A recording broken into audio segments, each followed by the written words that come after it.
할렐루야. 사랑하는 태강의 가족 여러분, 오늘 하루도 하나님의 말씀과 동행하는 삶이 되길 소망합니다. 오늘 함께 나눌 하나님의 말씀은 사도행전 1장 12절에서 14절 말씀입니다. 제자들이 감람온이라 하는 산으로부터 예루살렘에 돌아오니 이 산은 예루살렘에서 가까워 안식일에 가기 알맞은 길이라. 들어가 그들이 유하는 다락방으로 올라가니 베드로, 요한, 야고보, 안드레와 빌립, 도마와 바돌로메, 마테와 및 알페오의 아들 야고보, 셀롯인 시몬, 야고보의 아들 유다가 다 거기 있어 여자들과 예수의 어머니 마리아와 예수의 아우들과 더불어 마음을 같이하여 오로지 기도에 힘쓰더라. 아멘. 어딘가를 여행할 여유가 있다는 것은 참 행복입니다. 이 보다 많은 것을 보고 느낄 수 있고 또 그러한 과정에서 생각이 넓어지고 또 성숙해지며 깊이 있는 삶으로 변화되기 때문입니다. 거기다가 동행이 있다면 그것은 또 하나의 즐거움이요 축복일 것입니다.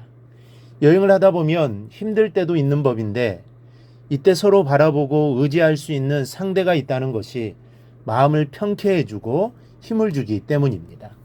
흔히 인생을 여행에 비유합니다. 행복할 때가 있는가 하면 힘들 때도 있고 여행은 언젠가는 마쳐야 하는 것처럼 인생도 언젠가는 그 여정을 마쳐야 하는 날이 있기 때문입니다. 우리의 신앙생활도 여행이라고 할 수 있습니다. 하나님의 사랑을 만끽하고 제사함의 은총을 만끽하는 행복한 때가 있는가 하면 이 반대로 고난이 닥치고 시험이 닥쳐서 더없이 괴로울 때도 있기 때문입니다. 따라서 신앙생활에도 동행이 필요합니다. 즐거움과 고통을 함께 나누어 가질 수 있는 이 동지가 필요합니다.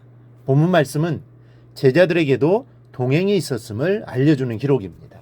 제자들의 동행 어떤 사람이었습니까? 첫째는 동료 제자들입니다. 제자들이 감람온이라는 산으로부터 예루살렘으로 돌아와 다락방에 모였을 때 우리는 가장 먼저 11사도의 이름이 기록되어 있는 것을 확인할 수 있습니다. 이 기록을 통해서 알 수 있는 바와 같이 제자들은 서로를 의지하고 협력하는 친밀한 관계였습니다. 과거 믿음이 성숙하지 못했을 때는 서로 누가 더 높으냐고 다투기도 했지만 이제는 서로 위로하고 또 격려하고 함께 의논하는 신앙의 동반자가 된 것입니다. 그러므로 여러분, 우리의 신앙생활에 있어서 누가 내 동행입니까? 하나님 외에 누구에게 내 고민을 말하며 내 고통을 호소해야 합니까? 누가 내 위로가 되어줄 수 있습니까? 바로 우리 교우들입니다. 우리 교회가 하나님의 뜻에 맞는 아름다운 교회라면 서로가 아무 염려 없이 고민을 말하고 비밀을 털어놓을 수 있는 관계가 되어야 합니다. 비밀을 지키고 진심으로 염려하면서 위로해 주어야 합니다. 성도 간에 그런 신뢰와 사랑은 기본인 것입니다. 세상에서는 말이 한 다리 건너 뛸 때마다 부풀려지고 이 곡해되는 상처를 주는 일이 난무합니다. 그에 비해서 우리는 어떻습니까? 여러분, 서로가 서로에게 신앙의 동행이 되어주고 있는지 살펴볼 수 있기를 바랍니다. 둘째는 여자들이 동행이었습니다. 14절의 여자라는 말에는 두 가지 의미가 있습니다. 하나는 일반적인 의미에서의 여자를 말하는 것이고 또 하나는 아내를 말하는 것입니다. 오늘날 교회에서는 남자와 여자가 서로 조화를 이루어 주의를 힘쓰고 있기에 이 점에 대해서는 더 이상 말씀드리지 않아도 되리라고 생각합니다. 문제는 아내입니다. 여러분들에게 아내와 남편이 신앙의 동반자가 되어 있습니까? 흔히 믿지 않는 아내나 남편을 포기하고 혼자 신앙생활하는 성도들을 보게 됩니다. 오죽하면 그러겠느냐는 생각이 들기도 하지만 그러나 아내나 남편처럼 신앙에 힘이 되거나 걸림돌이 되는 사람은 없습니다. 따라서 무엇보다 이 점에 힘써야 합니다. 나 혼자 믿기보다는 아내와 남편을 구원해서 함께 믿기를 포기하지 말아야 합니다. 부부는 인생의 문제뿐만 아니라 신앙의 문제까지 동반자여야 비로소 하나인 것입니다. 셋째는 친척들입니다. 본문 14절에 예수의 아우들과 더불어 할 때 이 아우들은 히브리 사람들에게는 모든 친척을 가리키는 말입니다. 우리나라에서는 명절 때마다 성도들이 홍역을 겪는 분들이 있습니다. 바로 제사 때문인데 내 가족이 다 믿는다고 해도 다른 친인척들의 전체적인 의견에 따라 제사 문제가 결정되는 경우가 많기 때문에 이게 여간 고통스러운 것이 아닙니다.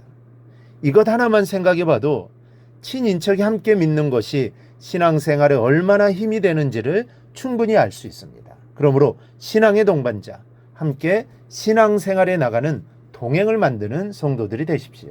교회 안의 모든 성도들과 아내와 남편을 비롯한 내 가족과 내 친인척 모두 예수를 함께 믿고 그 믿음으로 서로를 신뢰하고 교제하며 살아가기를 바랍니다. 그런데 중요한 것이 있습니다.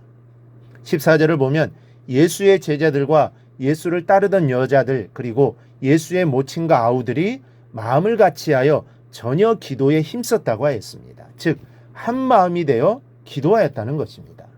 이는 주께서 약속하신 성령의 권능을 받아 주의 일을 하기 위함이었습니다. 말하자면 다락방에 모인 사람들은 주를 위한 일에 한 마음이 되었던 것입니다. 이것은 대단히 중요한 일입니다.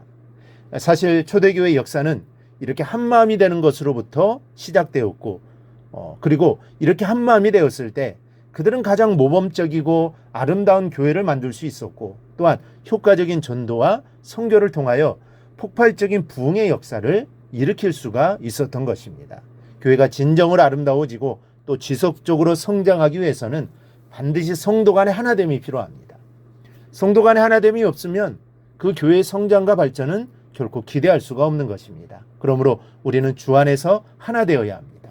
그래야 주님의 일을 이루어갈 수 있고 그래야 주님의 교회를 세워갈 수 있는 것입니다. 오늘날 수많은 교회들이 어떻게 해야 교회가 부흥하고 성장할 수 있는가를 고민하지만 사실 그 길은 다른 데 있지 않습니다.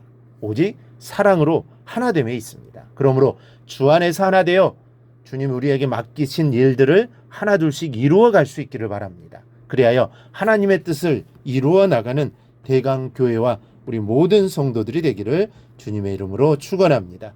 오늘 묵상한 말씀을 굳게 잡고 삶으로 실천하며 살아내는 대강의 모든 성도들이 되기를 축복합니다.